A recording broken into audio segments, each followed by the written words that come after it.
Hey, how's it going guys? JC here.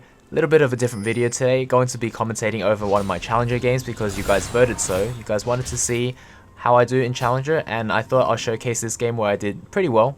The reason why I haven't been showcasing Challenger games for the most part is a couple of reasons. One of them being that I don't feel comfortable talking while playing in Challenger Elo, and also the fact that in the past my channel has hundreds of videos where I play in high Elo and I've been hard stuck diamond for maybe several reasons, but one of them being that I was more focused on making content rather than climbing. Long story short, I made so many of these high elo Tryndamere videos in the past that it basically boiled down to not many people watching them, like less and less people watch them, so I decided to take my channel in a different direction, which was Bronze to Diamond series, and it seems to be doing a lot better. And basically I throw in Tryndamere videos every once in a while as a treat, and it seems to work because I get way more views on the Tryndamere videos compared to before. I actually had way less views than I would have a regular episode of Bronze to Diamonds, so the series I made actually has helped this channel grow quite a bit. Anyways, for the most part, when you're fighting against a Challenger Elo player, there's not going to be any cheese kills. It's going to be a very boring laning phase where you're just going to farm back and forth and look for any opportunities where they slip up, they mess up, and then you get a kill. But it's quite rare, and if it happens, then they usually play so safe after that, they won't get any kills afterwards, but you will have lane priority and you will be able to eventually work down their tower. So that's basically the gist of high Elo.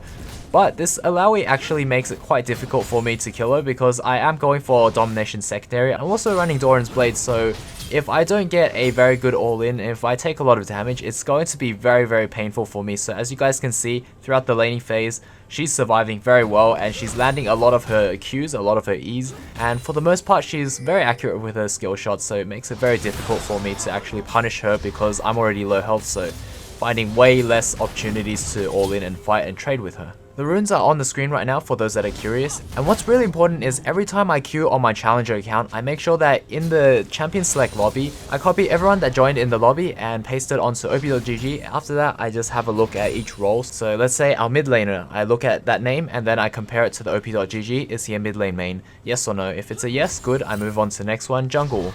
Is it a jungle main? Yes or no? And then I go down the list, I make sure that everyone has their main role. If anyone is off role, I probably will wait for the last second and then dodge. So hopefully someone else dodges, if not then I'll have to dodge.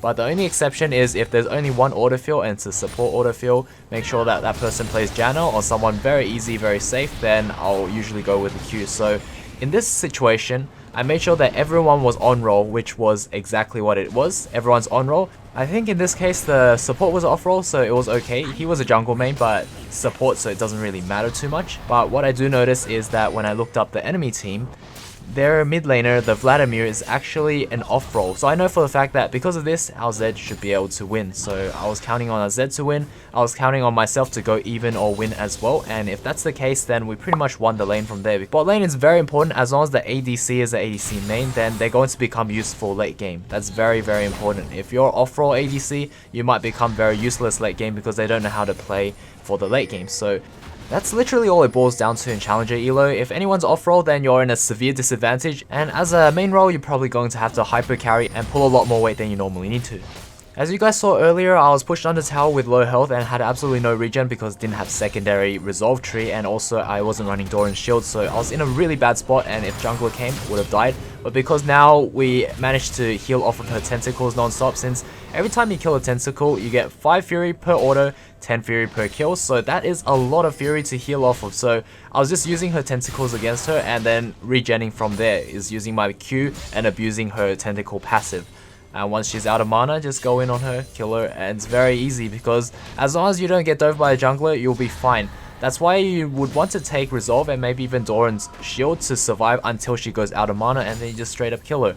So that's normally the safer option, but if you go for Domination into Doran's Blade, it's actually more aggressive and it's easier to punish her mistakes. So if she missteps, if she takes more autos while she's CSing, then you know you might be able to land a kill very early and just snowball. Anyways, this clip was fast forwarded, so after I got a kill, went back to lane, came back with a Tiamat. This is what you see right here. Just want to, you know, skip ahead so I don't show every single microsecond of the game. That'll be pretty boring. But yeah, hopefully you guys are enjoying this post commentary so far. All I do is I go in, I walk up, bait out her ultimate and spin out, Now I have an ultimate up and she doesn't, she's also lower mana, so you guys can quickly see that that's how I get my advantage here, but I'm pretty sure in Challenger they're very smart about it. She's also running phase rush, so she's very safe and very calculated with that. She can easily run away from me, I can't slow her, and if she phase rushes my slow then she runs away anyway, and after that we have a gap where I won't be able to catch her anymore.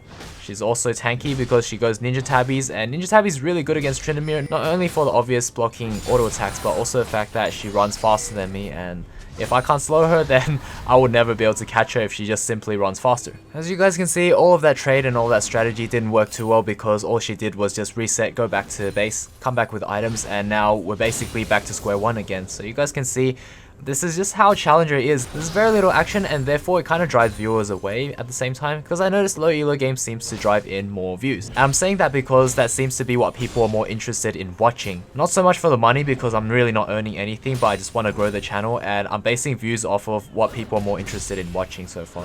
But yeah, I'm basically trying to explain why I haven't been uploading much high elo content so far, because I noticed there are a lot of people asking and they don't seem to understand, and this is the reason it's been tried and tested. I've made so many of these high elo content and they just get stale for people, so I need to always change it up, and I feel like Bronze to Diamond has been the answer so far, but I am looking for more, looking for different ones. Maybe throwing in a high elo game every now and then is pretty good, so this is what you guys get, is this one high elo game. Not sure if you guys like it, but you know what? You guys will be voting, so I think that's a really good balance. You guys will be able to choose Bronze to Diamond, high elo, and then God knows what else we come up with. So hopefully this will drive my channel in the right direction, and then you guys will also get amazing content at the same time.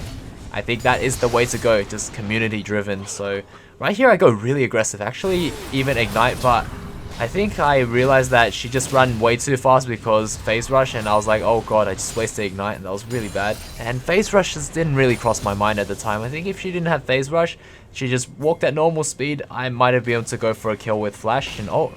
But yeah, basically whenever you can, make sure you take out her tentacles, gives you free fury, and then you can get a much stronger Q heal. So you also want to get rid of for the fact that it's going to keep hitting you as long as she Ws you, so you might as well get rid of it anyway. If she moves far away, it becomes 1 health, just one-shottable, you get 15 fury instantly off of that, why not? Vladimir comes in, I guess he's trying to go for a gank, doesn't really work out. You know, he is off-roll, so we'll have to give him the benefit of the doubt.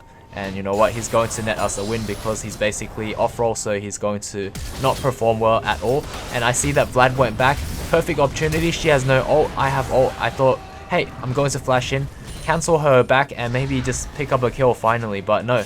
She has flash, she flashes away, phase rushes, and you know what procs the phase rush is the tentacle slam that happens afterwards, because those count as hits and abilities. So unfortunately she zooms away and I'm left with nothing again, but we did trade flashes. I try to push it in, but then you know what, she stays because she's feeling really brave. I'm not really going to mess with that because you know what, if I walk up to her, she's probably just going to walk away. So just go for the smart thing, clear out tentacles, push in the wave, and then we actually force a teleport. So what I thought of doing was maybe I could go over and just proxy the wave. So what I do is walk past the tower, she teleports in on a tentacle, I proxy this wave, and then after that I see Krug spawn. So once Krug spawn, I know that she's not going to chase me. In high elo people just don't chase, so I get to take these, and then she's going to prioritize CS over that, which is pretty smart. It's the safe and wise thing to do, because say if she does chase me, then she loses the entire wave. I get a much bigger advantage gap than if I was to do this. So I'm taking Krugs, and after that I look at the map, I see my minions go past tier 2 tower. That means his minions are going past tier 2 tower as well. So I use that as a reference point, and I know the minion wave has arrived. So now I go for the next wave, I clear it out, and now I'm catching up in CS and also eventually getting a lead as well, since you know what, that is jungle camps I deny from the enemy jungler, and I also get to soak up full EXP and CS in lane, while she only just gets baseline CS. Also here I check for red buff because on my map it was still up, but obviously in spectate mode it will show that it's already been taken. Anyways, this next pack I buy a lot more items, Zeal and also Zerka Greaves. But here I absolutely get caught with my pants down because spinning thinking, oh, I'm just going to be laning against Illaoi, so I can just spin and wave clear and just like back away, just like normal, but I didn't expect that these guys show up on the last microsecond. And then I also hold onto my ult because I'm looking at each Lucian and Alice's auto attacks and I make sure that that's not going to kill me, that's not going to kill me, so I'm like, okay, I'll be fine, so I just didn't ult. But yeah, sometimes could be risky because they might pull a crit out of the blue because you didn't know they have a crit item. But luckily, Lucian doesn't have crit items, so that's really good. Not like Caitlyn and all of those like really bad offenders like Vayne. They'll just tumble and the first auto is like an 800 crit and you're like, ouch. So unfortunately our bot lane loses their tower and it's just a 50-50 coin flip. Sometimes your bot lane's going to win, sometimes they're going to lose. But the good thing is our bot lane swapped immediately so that the enemy bot lane doesn't get priority and take out our top tower as well while I'm there 1v2ing. So they instantly swap and therefore I can continue laning against Illaoi because they see that I have a small lead against Illaoi. So if I was to instantly swap and keep laning against Illaoi, then maybe I can press my lead, eventually get that bot tower. But the other alternative is they stay at bot lane and they forcefully take that tower off of Illaoi while I probably get my tower forcefully taken by the enemy team. So it's kind of a trade-off, but I think this works out well because I'm doing well against Illaoi, so they will want to swap instantly so that I can keep continuing laning against Illaoi and press my lead there. So it's kind of up to you guys what you guys want to do, but swapping instantly is an option so that the enemy team doesn't get priority and instantly take another tower. So yeah, it was really good rotations by our bot lane. They ended up going to mid and taking out that mid tower while Lucian and Alistar were busy at top side. So it was really good rotation, got a mid tower. And you guys can see that this is really just a farm fest. I'm 1-0 because I got 1 kill in lane, but every time I try to press the lead, that Illaoi is way too smart and she just recalls before I could press my lead onto a out of mana Illaoi with no ultimate. So, you know what, I tried to go for kills and it's basically just a resident sleeper in lane. That's just how high elo is for the most part. If they know how to play, if they're challenger, they'll know how to survive. It's like very basic. You really need to know how to survive every single matchup and know how to lane against everything if you want to make it to challenger. So that should be like a baseline for everybody in that elo. One thing you can take note of is that you guys can see that our CS is very even. I've been taking jungle camps, but that's also because I've been getting pushed out of lane, being kind of like losing lane priorities. So in that sense, I had to use the jungle camps to subsidize the amount of CS I've been losing. But Illaoi's just been doing perfect, so she's just been getting perfect CS, which is pretty standard for your lane opponent. They'll always do that and you just have to match it somehow. So if you're struggling in lane and you're not able to keep up, then you might have to look to jungle camps and look to just pressure with Tiamat. That's why all the top laners have Tiamat, like Jax, Fiora, Camille. They all build Tiamat for a really good reason because they want to push and roam, make sure they go to team fights, make sure they make teleport plays, or make sure they take enemy jungle camps. They just want to keep doing those things, and all of it can be possible if they build Tiamat. So what you can see so far in lane is I'm basically playing the sustain game where I'm just trying to out-sustain her mana pool. I'm not really bothered to try to get her health down because she's playing really well and there's really no way of doing so until she goes out of mana, because she has just all her abilities she can spam and then she just phase rushes away. So I'm just going for every single tentacle I can get, and then after that I get Fury, I use my Q heal up, and then after that go back for trades. Just keep repeating. Also cancel a recall, very important. I just want her to stay in lane, maybe even force a teleport, so therefore I just do that. Take a tower shot, it doesn't even matter. There's so many tentacles to get Fury off of, so that's where you can get your advantage from. So there's the teleport right here. I actually go for a very ballsy tower dive. I get the slow off, and then after that I just go all in on her. I think what I could have done better is maybe I should have been hitting anything, even the teleporting tentacle that wouldn't take any damage. If I was to hit that a few times, get my Conqueror up a little earlier, then maybe I could have done a little bit extra damage to maybe take her out. But you know what, it actually works out really well because we baited her out of the tower range and end up picking a kill because Trundle made a really nice roam. I mean, Talia was here too, but you know what? Trundle came first, so that's what really matters.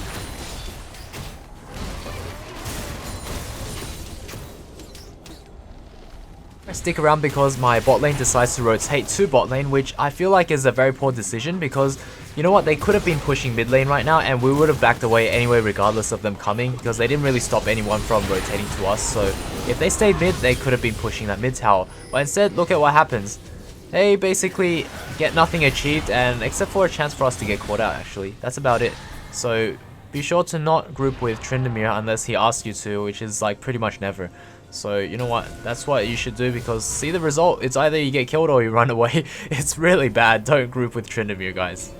If a Tryndamere is split pushing, for the most part just leave him alone and let him split push, because the moment you group with him, you're basically bringing the entire enemy team over to him. So fast forward a little bit later, I go and take red buff and also Krugs. The only time you want to do that is if you know for a fact that you can use that red buff to push a really solid lead and basically close out the game. So in this case, I got my BF sword. I know I'm very strong. I know I'm ahead of Illaoi at this point because of that one gank from Trundle. So that was enough to put me so far ahead to the point where if I just have red buff, I know that I can pretty much just solo kill Illaoi over and over again and then just basically snowball the game to a point where we just win. So that's basically what I'm trying to do here. And for this situation, I say to myself that it's more okay because this is Trundle jungle, so he's not like a hyper carry or anything. So I know that this red buff will be very useful on me. So right here, Illaoi does a little bit of a bush cheese strategy. I didn't know until it was a little bit late, but then I realized, hey, if I just walk up to her, she has my spirit, I can just easily bait out an ultimate. But little did I know that I was actually doing so much damage to her that I just needed to pop ult and just straight up kill her. So it was slightly clutch, but I actually ended up killing her. I still had my Q heal, so I could still survive one more tentacle slam. It was actually okay. Also, redemption was coming in. Not that I needed it. But yeah, we actually end up 1v1ing because I know that I was ahead enough to 1v1. So you just need to know your power spikes. You need to know that if you're even in CS and you have a few kills up, your build is optimal and you spent your gold, then you can probably beat them in a 1v1 as long as you have the right mechanics as well. So there's quite a few criterias. So because Tryndamere has insane amount of sustain and also red buff, I basically didn't go back, I stayed. So you guys can see that Talia cleared that wave, and after that I came back, cleared the next wave and tried to take down this tower, see if I could, which basically forced Talia to come right back again and basically wasted time. So everyone knows on the map that Illaoi was dead and she's walking back from base, and also Talia has been just spending her time at bot lane.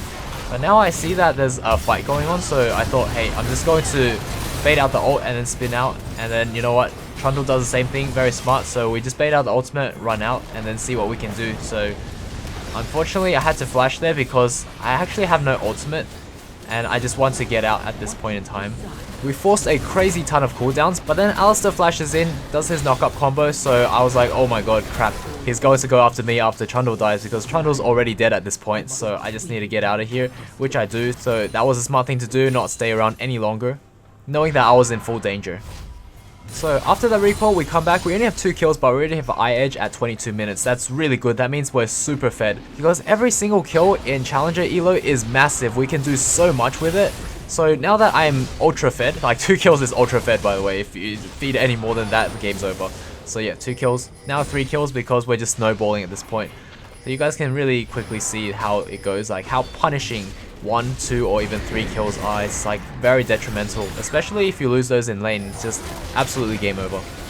And also if you miss CS, every 15 CS that you are under compared to the enemy laner is also a really huge deal. It means that you're basically 1 kill down. So you can use that as a gauge to know that if you're really far behind or not. If you're 15 CS behind but you have 1 kill up, that means you're even. So the reason for this 23-minute Baron call is because we took out Illaoi and also Talia, so we went straight for Baron.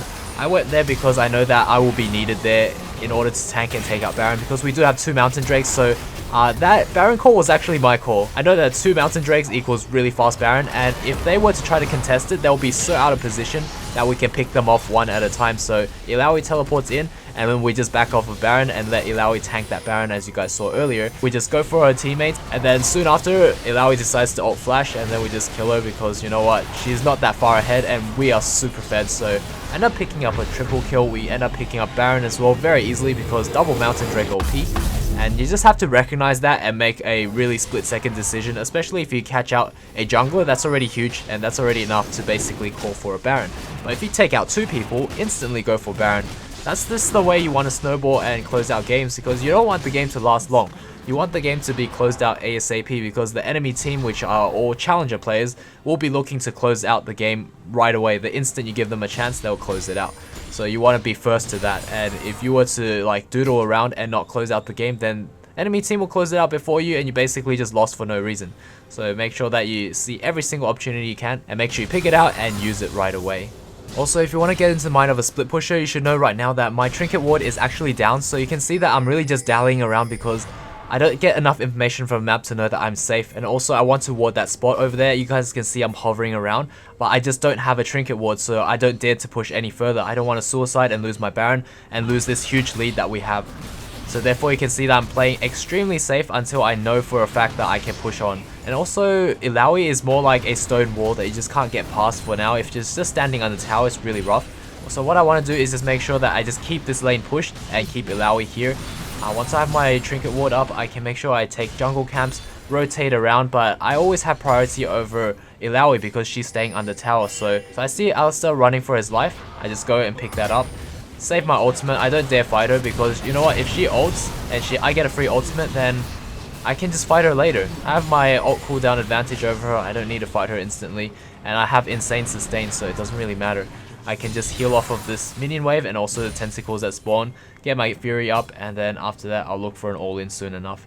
I have eye edge, so it doesn't even matter if she has Randuins because I'll just shred right through it with Conqueror and eye edge. It's really powerful, especially against anyone that builds armor right now. We just shred through them like butter. It doesn't even matter what they build. This is the reason why it's so cost inefficient and very silly for people to be building items like Last Whisper or Black Cleaver on Tryndamere, because it's just such a waste of gold. You're never going to use the armor shred. You're just basically buying it for a CDR and AD item, and it's very inefficient, you know. So that's why I'm trying to stay away from Black Cleaver. I'm building Triforce as the last item for my CDR. Also changing my boots to CDR. But except even in this game where I'm considered fed, I never actually reached the CDR point in my build. Back there it was completely my fault for going back in. I saw Vladimir binded and I know that I could just 3-shot him and then maybe even turn on the rest of them because I have ultimate and maybe my team will back me up. But then little did I know, he still had his pull up, so he troll pulled me, and then after that Alistair just stunned me. I got locked down for basically the rest of my ultimate, couldn't get out, even wasted flash, so that was really bad. But you know what, we're pretty far ahead, so I basically respawn and come straight back to bot lane and they just keep pushing. I saw them like trying to do some team fight. My team was distracting the enemy team, so I actually just walked up to the tower, tanked a few shots and made sure I took it out ASAP because I know that the enemy team was coming back for me. So after taking bot in here, I go straight into the enemy jungle and then just counter jungle, make sure I deny as much as possible and get myself ahead.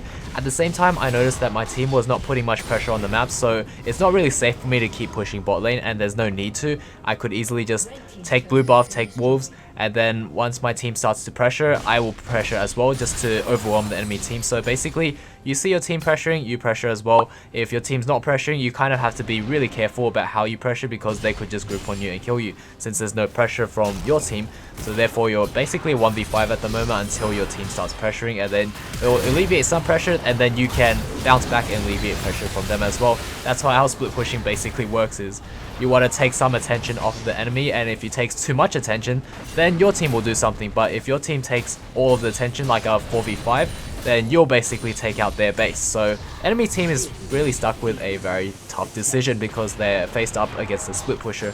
That's just how it works. Is if you all group as 5, then the split push just completely fails because as a split pusher you can't really team fight, you're really useless. So you just want to make sure you split push as much as possible and team fight as little as possible, as long as you can avoid it anyway. So therefore I just keep going for every single objective. I kind of like abandoned Trundle there, so that was my bad. Like he did say something in chat like, hey, where are the boys or something like that, but I was like, I just want to win the game, so I just went and took out the final inhib, just guaranteed the win. Didn't want to really fight the 2v2 against like Vlad or whoever was with him. So yeah, I just make sure I guaranteed the win. Unfortunately we did sacrifice Trundle, but you know what, it was for the greater good. And also he played so well, it was really impressive.